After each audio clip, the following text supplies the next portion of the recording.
It's a block grant. The percentages are that you can use up to a certain percentage. You have to use a certain percentage for.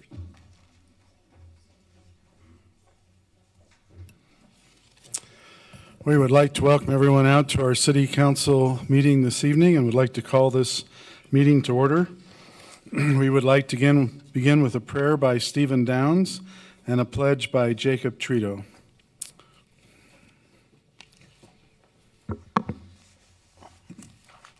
Our Father in heaven, we're grateful for this opportunity to gather together tonight as a city council to make decisions important to our community. We ask for thy blessings to be upon us, that we'll be able to counsel together, learn from each other, and make the decisions that are best for our community. Please continue to be mindful over our community and our country and the men and women that serve it and protect it, that they may be safe and kept from harm's way. We're grateful again for this opportunity to be together and ask for these blessings in the name of Jesus Christ. Amen. Amen.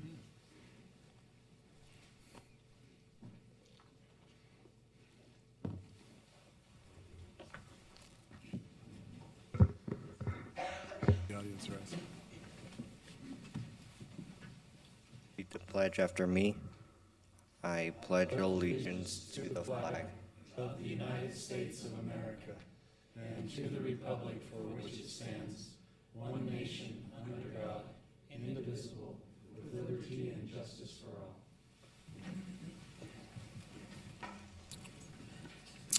Thank you, Steve and Jacob.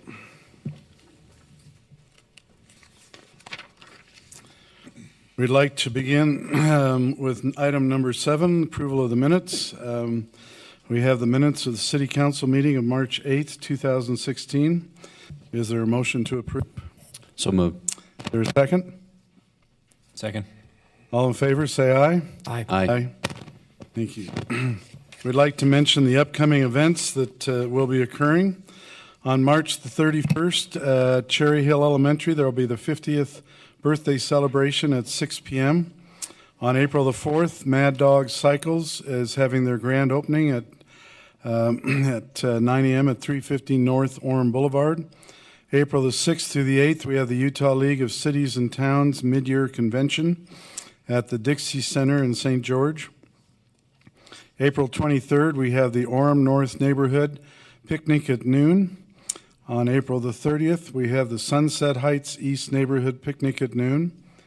On May the 11th, we have the Miss Orem Scholarship Program mock interviews here at the Council Chambers at 7 p.m. On May the 21st, we have the Miss Orem Scholarship Program at the Sierra. The pageant will be held at 7 p.m. On May the 30th, we have the City of Orem Heritage Commission at the cemetery at 9 a.m. Memorial Day program, and on June 10th through the 11th, we have Summerfest for the City of Orem.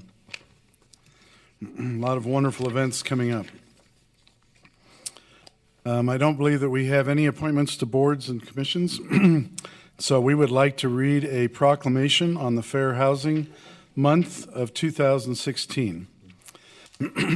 Proclamation reads, whereas April marks the 48th anniversary of the passage of the Federal Fair Housing Law, Title 8 of the Civil Rights Act of 1968, as amended, which enunciates a national policy of fair housing without regard to race, color, national origin, religion, sex, familial status, or disability, and encourages fair housing opportunities for all citizens. And whereas this year's theme, Fair Housing, Together We Build Our Neighborhood, indicates a new day when the cooperative efforts of HUD and its housing partners realize increased housing opportunities for every individual. And whereas we must, as individuals and as a people, take our stand to make equal opportunity for all, including equal opportunity in housing, a reality in our community. And whereas the state of Utah passed its own Fair Housing Act in 1989, recognizing the right of all residents of this state to be free from discrimination in the sale, rental, and financing of their homes based on race, color, religion, sex, national origin, familial status, disability, and source of income. And whereas the City of Orem welcomes this opportunity to reaffirm our commitment to provide equal housing to all people and support the right of every citizen to live where they choose without fear of discrimination. Now therefore I, Richard F. Brunst, Jr., Mayor of the City of Orem, Utah, do hereby proclaim the month of April 2016 as a Fair Housing Month in the City of Orem and urge all citizens to recognize this celebration for the purpose of improving the quality of life for all residents. Dated this 29th day of March 2016. Do I have a motion to accept this proclamation? I move that we accept that proclamation. Is there a second? Okay. Second. Okay, all in favor say aye. Aye. Okay, thank you very much. Can you pass that down to Donna, please? We were to have a report from Sleepy Ridge Golf Course from Golden Hope, but he is out of the country, so that has been postponed, and we will have that at another time. We have no appointments to boards and commissions. Our personal appearance time is now item 13. We have none that have signed up for personal appearance, and so we will move on. I don't believe there are any consent items. So we will move to item number 15, which is a public hearing. This is a public hearing to receive public comment on the Community Development Block Grant projected use of funds for fiscal year 2016-17. So no action is to be taken from this, but we are to have two public hearings, and this is the first. So we'll turn the time over to our presenter, Stephen Downs.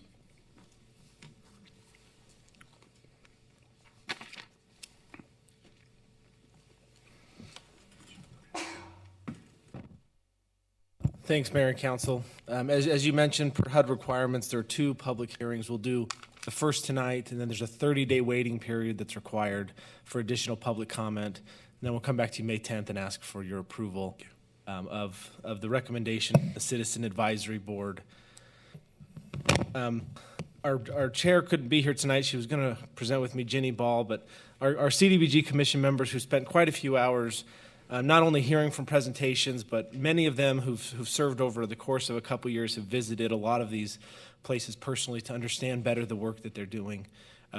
Without their help, it would be difficult to make the kind of recommendation we will tonight. But Jenny Ball, Braden Santo, Vicki Johnson, Chris Bennett, Greg Brown, and Thomas Walsh appreciate the time that they've spent and their dedication to this important part of our community. Before we... Are any of them here, Steve? I don't believe so. I didn't Okay. give them. They may be tuning in from home. Okay. If there's any comments on YouTube, Pete, let me know. We did last year, as we were preparing a 5-year consolidated plan, which you adopted as a city council, we did a survey to kind of understand better how the citizens would like to see this money allocated.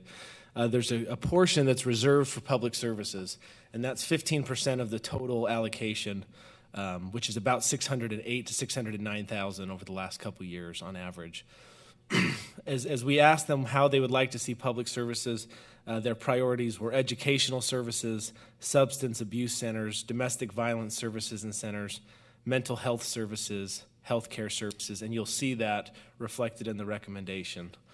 We also asked about public infrastructure, as money can go that way.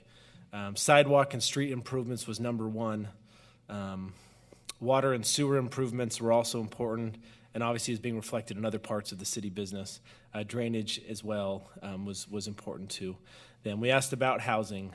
We asked their priorities were home ownership assistance, emergency repair assistance, home improvement assistance.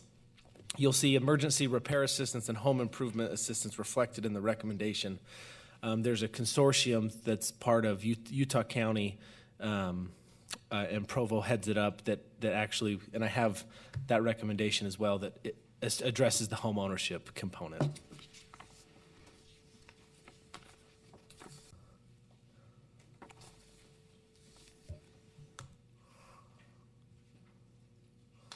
Hate it when that happens. Ew.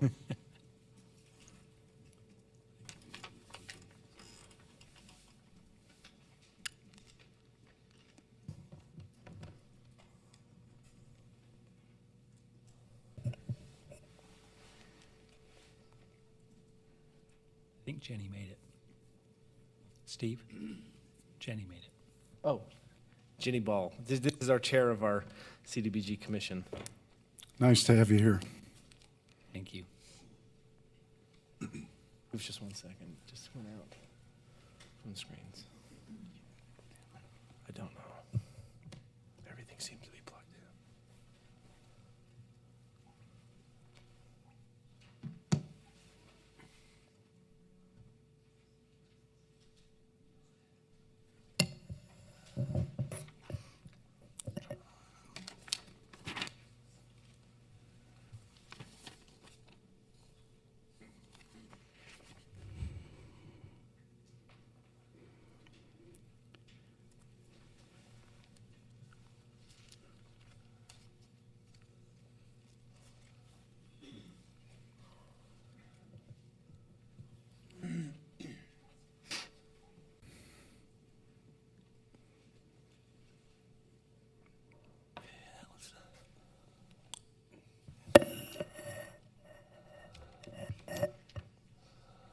Looks like we need to spend some of those funds on technology. We'll talk about that.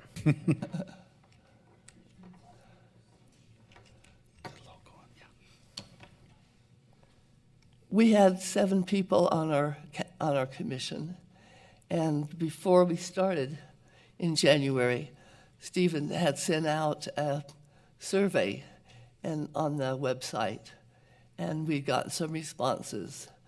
And as we looked at what people wanted for the city, as different groups came and presented their needs for grant money, we were able to assess the need and how it met our purposes for the city of Orem, as well as what their purposes were, who they were serving, how they were serving, and that type of thing.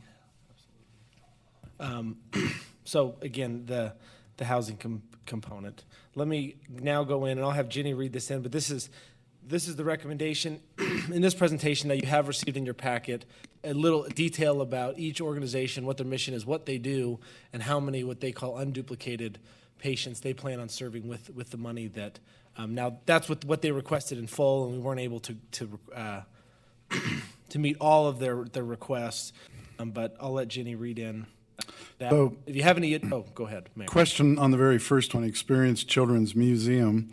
I know that's a new item that they've come forward with this year. Did they talk to you about their? They did. They presented it and talked about the one they had already in St. George, but HUD money does not cover this type of thing. Sure. We think that would be a wonderful idea if they can find a place for it and get private donations, and that we can have a hands-on museum. Yeah, I think they have a place for it, but I think they're out searching for donations. So. Right. And HUD, what HUD's recommendation was, when something like this were to be built, then specific programs within it that's tailored to the low income, or those that are more vulnerable in our community. Sure. We can help fund, but to fund the entire build is very difficult, and based Not really best of the location that they're looking at, it probably wouldn't meet the requirements. Right. Okay, so this is what we are. Yep. Okay. Community Action Services and Food Bank, $16,000. Utah County 4-H After School Program is in Orem Junior High School, $1,000. Friends of the Food and Care Coalition, $7,000. Rocky Mountain University of Health Professionals. This is a new one. They're down in Provo, but serve the county and serve people from Orem. They do the physical therapy. And that after they've been found that they need some rehab. And BYU's working with that type of thing. Mountainlands Community Health Center, $4,500. Family Support and Treatment Center, $11,000. They do a lot of counseling, a lot of help for children and families here in Orem. Kids on the Move, $5,000. Center, that mostly goes to help a health aid that goes out and helps low-income families. Center for Women and Children in Crisis, $8,295. Community Health Connect, $4,000. This is a fun one because last year when I was on the committee, I went out and visited most of these, and my husband went with me on a couple where they spoke Spanish and things, and he loved what they were doing here, and so he actually volunteers here every week. Wow. That's great. People Helping People, $4,500. They do job training. Project Read, $3,000. Orem Literacy Center, $2,000. RAW, which is the Recreation and Rehabilitation Services, $7,000. The Parent Education Resource Center that's housed in Orem Library basement, $2,000. And Friends of Utah County Children's Justice Center, $12,000. Jenny, could you tell me about RAW, a little bit more about them? They do recreation programs for adult disabled, Okay. and parents still are the caregiver. And so this provides a place where they can come for classes, for activities, to give the parents that little respite time. They run a really good program. Okay. Habitat for Humanity of Utah County. It's a nice, great, big number this year because, you want to explain what? Yeah, we typically the housing rehabilitation program has been done in-house, and so somebody would come and file application with us, and then we hired a consulting firm that would then take it from there. And what they would do is do all the environmental inspections, do the needs, do all the bids with the contractors. So we always required a consultant to do that.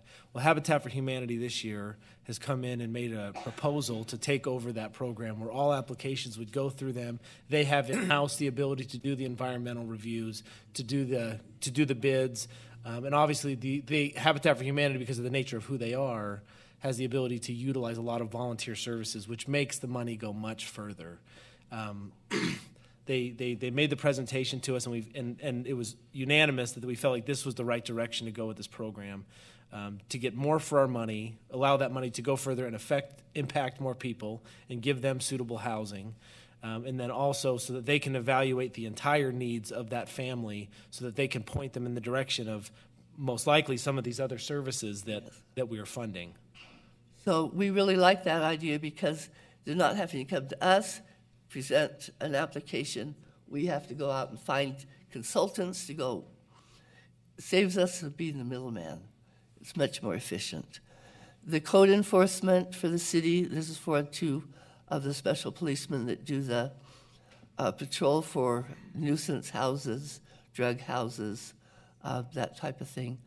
Public facilities, $150,000. That was going to be used more on sidewalks, to keep improving our sidewalks. Excuse my voice. I came down with a cold when I came back from Hawaii last night. And then the Section 108, the administration, $103,000, and then the Section 108 loan payment, $105,000 that we have on a loan. Do you remember how much Habitat for Humanity got last year under the normal aspect of the program? Yeah, 35,000.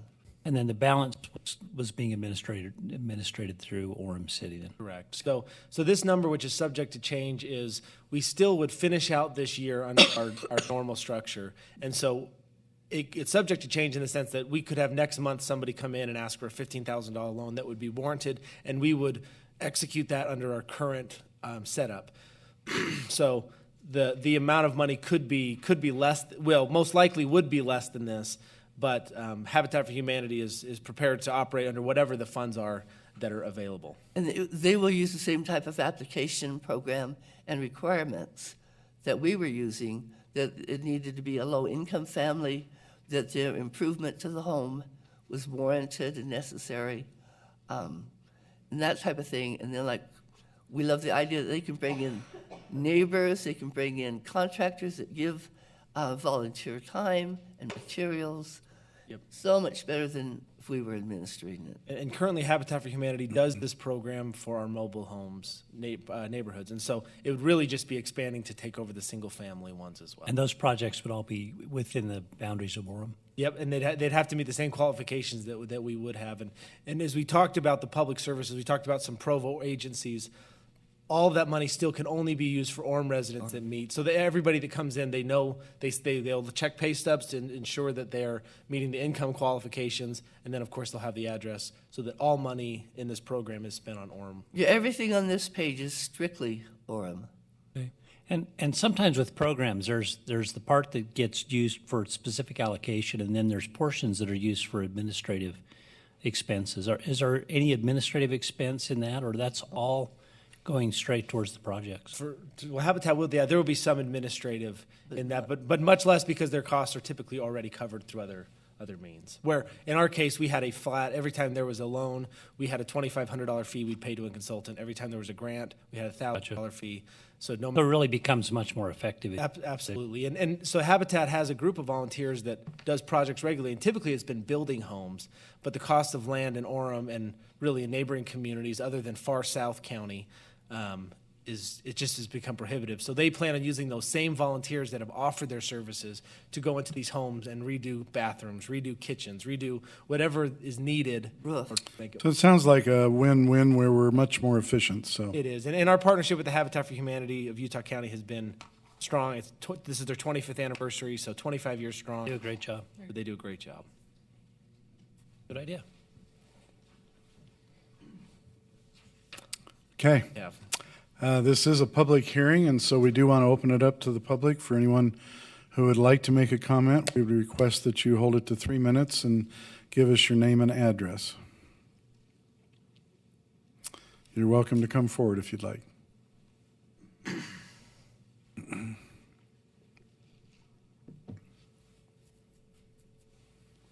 My name is Vic Morris. You want my work address, home address? Home address, please. My home address is in Payson, Utah, 627 West, 700 South. I just want to speak real briefly on behalf of Rocky Mountain University Health Professions Foundation. This is for our first application to Orem City for a grant. We're very, very grateful to the commission for their consideration. We've received generous CDBG funds from Provo City as well as Mountain Association of Governments previous years. We do serve quite a few citizens in Orem.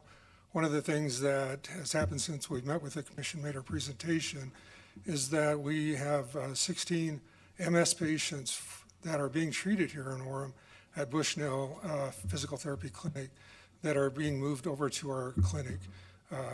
They've been doing this pro bono. They see us as a pro bono clinic. We serve primarily those that are in the poverty or very low income range. All of our patients fit in that category. But we're very grateful to you for that. The citizens from Orem that come over there and receive that treatment, they're well served. We basically address our outcomes for our patients through a program called Focus on Therapeutic Outcomes. It's a national program called FOTO. And we just got a recent first quarterly report from them and indicated that our patient treatment percentages are in the 95 percentile across the board. They basically indicate that our treatment of these patients is considered excellent compared to other clinics nationally. So appreciate that. Just wanted to let you know that we are very, very grateful. Great. Thank you very much. Do we have anyone else who would like to make a comment? Yes, please come forward.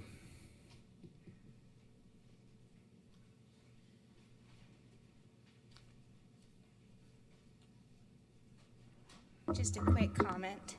Can you give us your name and address? Oh, yes, sir. Mikkel Fitzgerald, and it's 876 West Center Street, Orem, Utah. And I just wanted you guys to consider this real quick. In the beginning, you talked about equal housing for all members. On your website, it lists race, national origin, religion, sex, and familial status, and handicap. Sorry, I'm just slightly nervous. But I would like you guys to consider putting in the LGBT community to have equal opportunity as well in housing. That is all. Thank you so much. Okay, thank you. Any other comments? Okay, we'll go ahead and close it for the public and bring it back to the council. We appreciate very much. Any further comments or questions from the council for our presenters? Councilor McDowell? I wondered if you could provide us with a list of what was funded last year and this year and perhaps other years, so we have that as a litmus test to go against the numbers you're recommending for this year. If you could email that to us, that'd be helpful. And I have it right here, so I'll get you the digital. Thank you. Any other comments from the council? Councilmember Seastrand? I recognize this as basically the funding aspect of some of the programs, but I'm always amazed at the amount of volunteer work in these organizations. It really is a fun and a humbling experience to hear from all the efforts that our residents here in Orem give to help one another, both in their time and in their money. It's really one of the favorite parts of the program is hearing what's going on that many of us never hear about. But there's some great works going on in Orem, and I appreciate what's happening there. I'd just like to mention that to me this is what it's all about, people helping people. These funds are used to help those in circumstances that may not be as easy as for others. And, you know, I know that my daughter did volunteer work at Kids on the Move, and it was great to see the kids that are being helped there and the kids that are involved. And I know that I've worked pretty close with Habitat for Humanity and seen the families that they help and the ways that they bring stability to those families and bring housing to them. So I'm very thankful for this. I'm thankful for the program that is here and for the opportunity we have to participate in it. So, and I'm thankful to you and the committee for the work that you do. So thank you very much. Yeah. I'm sorry. Go ahead. So Councilmember Lentz has got a question. I just have a procedural question here on the for the public services grants, which are the smaller grants, it looks like they're limited to 15% of new entitlement funding. So does that mean out of the entire pool of money that we're talking about, only at a maximum 15% can go to those Correct. public services grants? So with the Habitat for Humanity of Utah County, because that is still subject to change, I'm just wondering how much leeway do we have where that could decrease by X amount of money and we would still be meeting that 15% requirement for these recommended allotments? Habitat doesn't fall under that 15%. The ones on the 2 previous pages do. Right. And I'm just wondering if, depending on how much that comes down, like just hypothetically, if it got cut in half, for example, I don't see that as likely, but would that mean that the allocations that have been recommended would then equate to more than 15% of the total pool? No. So a lot of Habitat for Humanity will be money that's being, I guess, rolled over. We have it currently. Okay. We won't have spent it. We'll just roll it.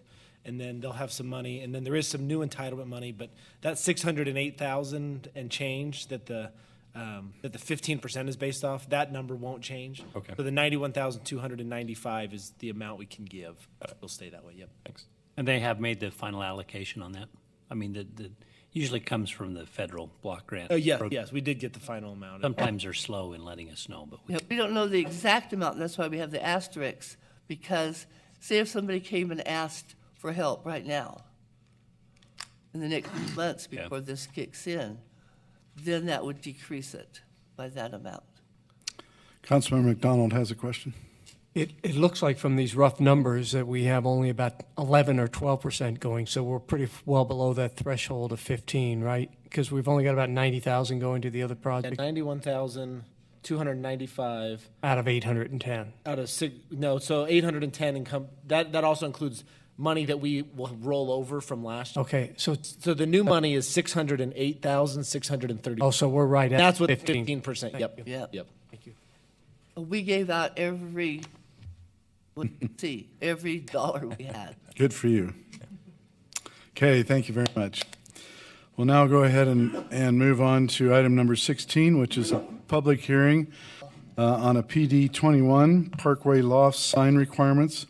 This is an ordinance amending section 22-11-33Q of the Orem City Code pertaining to signage requirements in the PD 21 zone at 1200 South Geneva Road. Jason Bench is our presenter, and do we have the applicant here as well?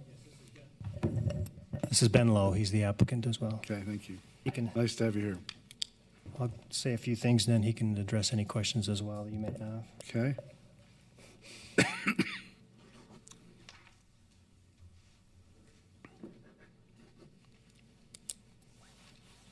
So before you tonight, there is a request to modify the sign ordinance for the PD 21 zone. This is a unique zone for the Parkway crossing, Wolverine crossing, I guess now is what it's, and then Ben has his project as well.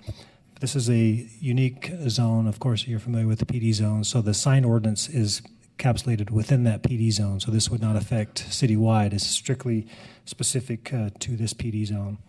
What they're requesting is some additional signage to attract some attention to this new project that's currently under construction. They want 14 permanent flagpole signs, which I'll show you what those are in just a minute. As you drive into the entrances of this project, you'll be able to see that you're making an entrance into the project. 2 additional wall signs to capture some of the visibility from I-15. A monument sign to help differentiate between Wolverine Crossing to the left as you drive in, and then this project to the right. Relocating one of the monument signs to allow them to have a signage as you enter into the project as a monument sign.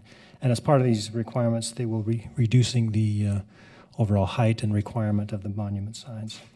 Just to give you you'll see in the ordinance itself, it refers to Area 1, Area 2, and Area 3. So there are 3 different areas. Wolverine Crossing is Area 1, which was built many years ago. Area 2, which is Mr. Lowe's project, Parkway Lofts. And then University Downs, which was approved recently, is Area 3. So what they're proposing is flagpole signs. You can see there are 14 of them, 3 of them along 1000 South entrance at this location up here. They've got some in their central area by their recreational facilities at this location. Then you can see at the entrance off of the Parkway the entrance there. So as you come off the Parkway here is where you'll basically go to Wolverine Crossing this direction, or this project going that direction. These are the flagpole signs you can see there. They're going to be rigid, so they're not going to be the wavy, flappy signs. We did talk to Mr. Lowe, and he agreed to make the language to require it to be rigid. So there will be some type of cabinet that will be backlit internally, I guess, lit. So those would be the entrance features. You can see the monument sign there from 16 down to 8 feet, and then the directional sign that you see there, giving the direction for Wolverine Crossing. The Planning Commission did review it, felt that it was an appropriate modification, and did make a recommendation that the council consider these amendments. I'll let Mr. Lowe address what he wants to do, and then we can address any questions that you may have. Sure. Thank you. I think you covered most of it. The only thing I'd like to add is that originally, when we came through for our original rezone for approval for this project, we had actually made some amendments to some of the sign portions of this zone, specifically paragraphs 3 and 4, where we had added in a cross-street 35-foot sign, where Zone 2 was allowed to put in a 35-foot cross-street sign.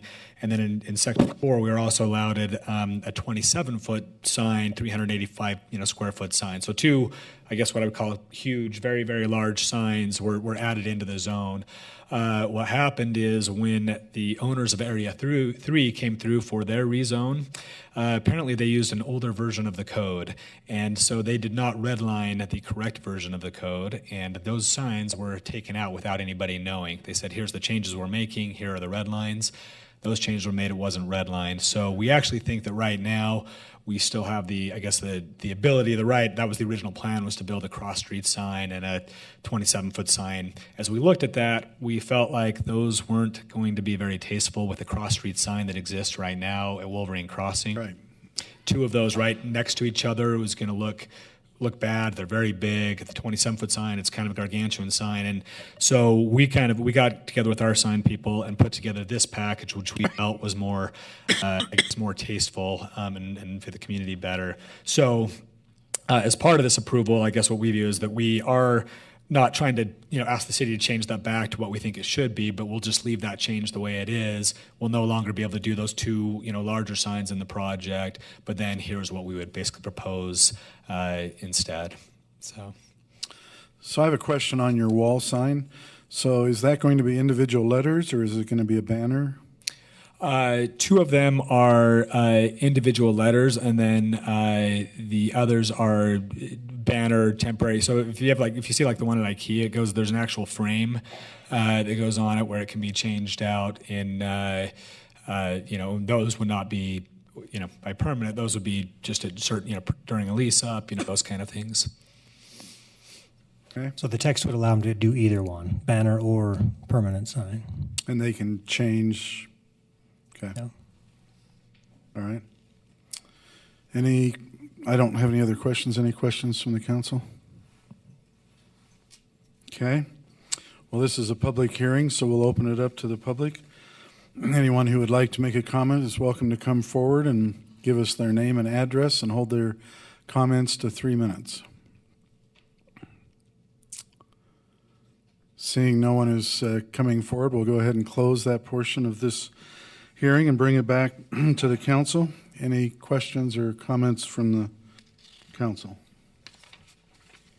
Okay, I'm open to a motion if someone would like to make a motion. If not, I'll go ahead and make the motion.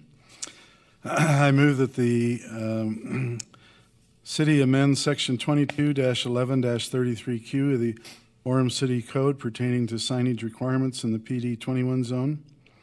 Is there a second? Second. Okay, Councilmember Spencer? Aye. Aye. Aye.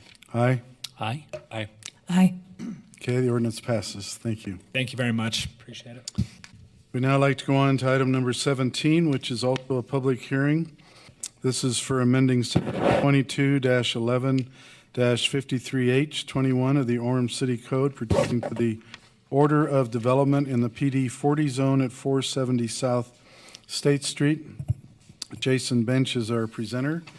And do we have the applicant here? Yes, this is Craig Pay and Julie Smith. Good to see you again, Mr. Pay. Thank you. So you guys, I think, are familiar with the project that's under construction. This was one of the arson projects, and so he did complete the first building, and now is it to the point where he wants to move forward and actually complete the project as a whole. When it first came through, there was some concern that they get the mixed-use building that has the commercial on the bottom floor on State Street approved prior to we finishing the project. So there was something in the ordinance that basically required him to do that. And so what he's asked us to do is now, he still wants to build that building at the same time, but have the leeway to build that the rest of the buildings out. So we've proposed a modification to the ordinance that would allow him to build concurrently. In addition to that, proposed the development agreement that Mr. Pay has signed that basically gives him some stipulations that within 120 days they need to be finished at the same time, so that we don't change the ordinance and then he wants to do all the. He wouldn't do that, but I'm just, we're just basically the way we've done the development agreement that he basically is obligated to finish that commercial building within 120 days of the rest of the buildings. And so we're comfortable with that, and the Planning Commission has made a recommendation that be approved as well. This is the site plan that was proposed. Mr. Pay is ready to pull the permit on the mixed use, and while his crew is there, and I'll let him speak to that, but I think he wants to take advantage of that and have all of them done at the same time. So our recommendation is for approval. The development agreement, like I say, has been signed and ready to be adopted as well with this proposed ordinance change as well. So I can be glad to address any questions or have Mr. Pay speak to you as well. So the second residential building, which building will that be? That unit's 25 through 48, I take it. That was the one that burned down. Okay. To be honest, Or are you looking I at, really haven't decided which one to do first. I'd Okay. probably prefer to do the one closest to the one that's finished. So 49 through 72? yes, to be able to, because it's so close to the units 1 through 24. Okay. The building is so close. We'd like to get it finished and get the pavilions built and all that landscaping and the area for the people to enjoy that sits in between those buildings. Sure. So how is the leasing going for your first building? For us, very good. Okay. Very good. What percentage Than are you? I've ever expected, to be honest with you. But our product's a little different. We have elevators, which has made a huge difference. But of the 24 units, we rented 19 of them in 5 weeks. Wow. So And our product, I think, it's a good location. People like the units that we've built. Of course, the elevator access has made a huge difference for people on the Sure. third and fourth floor. So even though it's a $250,000 more expense, it's worth it. so are you finding that what is your mix of people leasing your facility? Well, as I was telling Julie, we don't have one child in it. Okay. One, which was kind of remarkable to me. Mostly young couples. Okay. Tend to go after it. The one bedrooms were gone in a week on this unit, and then the ones that we've had probably the most difficult with is the big, large 2 bedrooms. The one bedrooms, how much do they rent for? $850 a piece. Okay. So on your new building there that we're talking about on State Street, tell me about how you feel your mix will be on the commercial side and who you think you're targeting for that. No, we do want to stay away from restaurants. I'm not necessarily targeted companies that I want to come in. I'm more targeted companies that I don't want to come in. Okay. Which has been food-oriented places. We've got gym facilities, workout shops that have talked to us, as well as some dental services. So you'll have, There's 4 units. Each one's 2,000 square feet unit. okay. Or if somebody wants to take the whole entire 8,000, it's available to do that. That front building is. As far as the mixed use is concerned, I don't know. It hasn't been a real success around the state here in Utah. I know it's been very successful around the country, but I think it's good. I'm really excited about it, to be honest with you. I think that a lot of the people have actually asked, when is the front building going to be done? Now, why that is, I haven't asked them that, but a lot of the people are very interested in the front building and living in it. So, but we have promised that they won't have this food smells, they won't have that kind of issue to deal with, because that kind of has been an issue with a lot of the mixed-use properties. They just, that smell of a pizza or tacos or whatever that food establishment is has been, bothers the tenants. So we're very much going to try to stay away from that. But, you know, it's wide open. It's wide open as far as businesses are concerned of what they want to do. Hair salons could, you know, are certainly an option in this kind of property. There's hundreds of options, I think, for us. We haven't really advertised it yet. You know, it just drive by people, but we're really excited for it. Our full intent is to have this building completed as soon as possible, but the front building takes a little longer. It's a bigger building than the other buildings are. And then the other factor with us is that just it kind of strings us out the way the ordinance was written prior. And to be honest with you, Mayor, I was a little confused at it. I came in and thought maybe we could, as soon as we took the permit out on the front building, we would be able to continue and take permits out on the back so that the whole project, but the ordinance was written that that building had to be completely finished and done, which takes a year to do. The fire set us back about 7 months. Sure. So we're a little bit behind the 8 ball, and we'd like to actually, we certainly agree to have that mixed-use commercial building done in the time frame that we've promised to do, but we'd like to build all of them and get them finished and done. Sure. They're not looking at a big dirt pile out back. Rather, Well, it looks like it's moving along well, and I'm excited for it. I'm excited to see the progress you've made. We are very thankful for the opportunity to do that here in the city of Orem. Great. Councilor McDonald has some comments. In the pre-meeting, Jason, we talked about the bonding that would be tied up in the first building if there wasn't a tie-off. How much is that bonding amount going to be? $176,000. It's already been paid. Okay. Figured you'd know it. You paid it. Jason didn't pay it, so. Yes, we did. Well, I mean, as far as being vested in the property, I mean, we've bought the property. You know, we've got an $80,000 plan that had to be specifically just for that building.